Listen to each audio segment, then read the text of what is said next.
Friends, a small talk on North Korea, that is DPRK, Democratic People's Republic of Korea, which we generally understand that this is a socialist country ruled by a principle or an ideology known as Juche, which in short means independence, autonomy, and self-reliance. North Korea is facing a deep crisis on front of food. Never before North Korea has either declared such internal or domestic problem, nor it seems they had ever faced this problem. This food crisis, it seems, is worse in decades, and they even reported to United Nations officially. And for the present president, this is the biggest domestic challenge that he has come across since he has taken over the power of North Korea. The food grain level, the production of it was the lowest in decades in 2018, 2 to 3 years back. Various reasons have been assigned to it, and one of them is natural disaster. That includes typhoon last year, which wiped out the crops in the field itself. Weak resilience, insufficient farming material, and low-level mechanization. Why low-level mechanization? I am not aware. If the help is being given by Russia and even China, and they are very close by, they have common borders, then North Korea should have, if they are following their own principle of Juche, to build their agriculture, to build their industries on the modern and latest technology, modern and latest machines, which they seem to have failed. North Korea said in voluntary national review to the UN that you must examine for our sustainable progress. That means it is seeking help in advance. A month back also, the North Korea has made it public through its own president on televised message that North Korea is likely to face one of the worst food problems. While it's blaming various other reasons, it's also blaming United Nations for having applied sanctions and embargo on North Korea on its import and exports, which was basically done by the United States of America. Otherwise, as we keep hearing from the Western media, even United States and other leading imperialist countries and United Nations in its 2020 report said that North Korea faces a perennial food shortage and 40% of its people are undernourished. It's a matter of concern, a huge concern. Otherwise, North Korea's economy seems to have gone down in 2020 and 2021 as well. Reasons are two here. One, I have already talked about the embargo. And second one is coronavirus pandemic. And to save itself, North Korea closed this border. And naturally the imports and other things fell flat. Even trade with China has gone down. Reasons known to them only.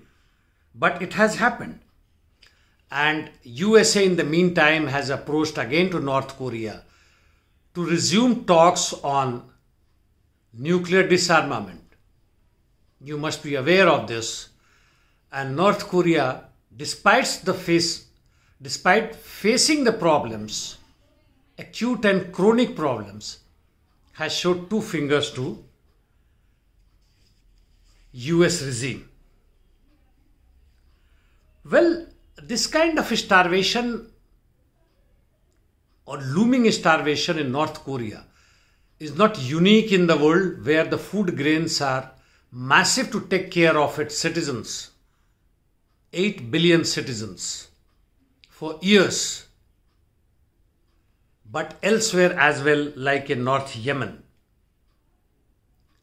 like in Palestinian regimes, and various millions of refugees world over, like from Syria, from Myanmar, Rohingyas, and even in India, what you saw, millions of migrant workers on roads, and now also due shortage of food, even though the government claims to be giving them 5 kgs of grains per family per month.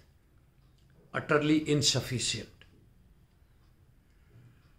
Well, as far as North Korea is concerned, it has its own law, its own constitution, whether dictatorship or not. But the people and the photograph and the video we see, we do not see that kind of starved people what we see among Rohingyas, among Indians, or other places which I have just talked to you.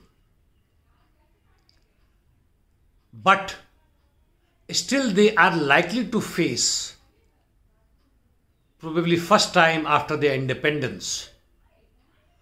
And the reason also includes the US foreign policy of hegemony, of twisting arms, even using its military forces, and CIA-led coup and other policies, blackmailing the regime. What we have been seeing even in Yemen, which I talked, Venezuela, Bolivia, and various other countries. If you open your market, if you open your natural resources for them, they are very happy. Even though now USA is retreating as far as the world arena is concerned. Afghanistan is one example, Syria is another example. The change of regime from Trump to Biden doesn't make much difference. Biden has already shown his colors, be it during the war between Israel and Gaza Strip forces, be it Yemen, or be it Syria, anywhere. USA needs profit, super profit, even extortion money. And if you refuse, try to show two fingers to their hegemony, here or there, now or then, like happening in Cuba, must read about Cuba. The so-called people's fury against the present Cuban regime, where the people of Cuba are asking for freedom, for vaccination, though the counter procession was much bigger. We saw in Hong Kong, where nothing much has happened so far. We saw in Ukraine, where the regime was changed, and various other places. The color revolution, not red revolution, not people's revolution, not revolution led by the working class, but led by the US imperialism, by their paid agents, saboteurs. Thank you, friends, for a patience hearing.